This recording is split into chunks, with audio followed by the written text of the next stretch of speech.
or how I got from them. It was at Colchester, in Essex, that those people left me, and I have a notion in my head that I left them there. That is, that I hid myself and would not go any farther with them. But I'm not able to be particular in that account. Only this I remember, that being taken up by some of the parish officers of Colchester, I gave an account that I came into the town with the gipsies, but that I would not go any farther with them, and that so they had left me, but whither they were gone, that I knew not, nor could they expect it of me.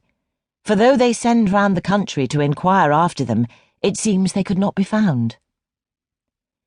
I was now in a way to be provided for though I was not a parish charge upon this or that part of the town by law, yet as my case came to be known, and that I was too young to do any work, being not above 3 years old, compassion moved the magistrates of the town to order some care to be taken of me, and I became one of their own, as much as if I had been born in the place. In the provision they made for me, it was my good hap to be put to nurse, as they call it, to a woman who was indeed poor, but had been in better circumstances, and who got a little livelihood by taking such as I was supposed to be, and keeping them with all necessaries, till they were at a certain age, in which it might be supposed they might go to service, or get their own bread.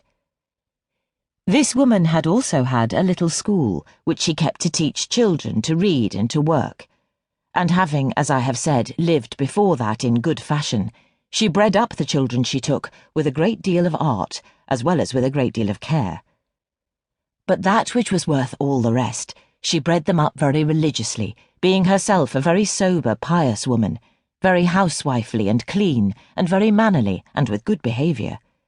So that, in a word, expecting a plain diet, coarse lodging, and mean clothes, we were brought up as mannerly and as genteelly as if we had been at the dancing school.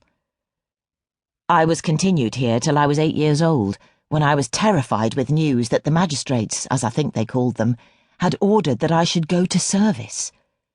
I was able to do but very little service wherever I was to go, except it was to run of errands and be a drudge to some cookmaid, and this they told me of often, which put me into a great fright.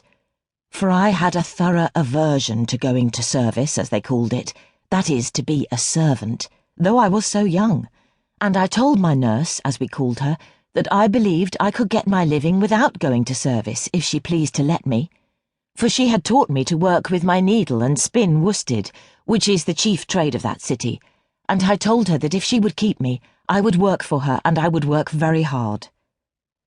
I talked to her almost every day of working hard, and in short I did nothing but work and cry all day, which grieved the good kind woman so much that at last she began to be concerned for me, for she loved me very well.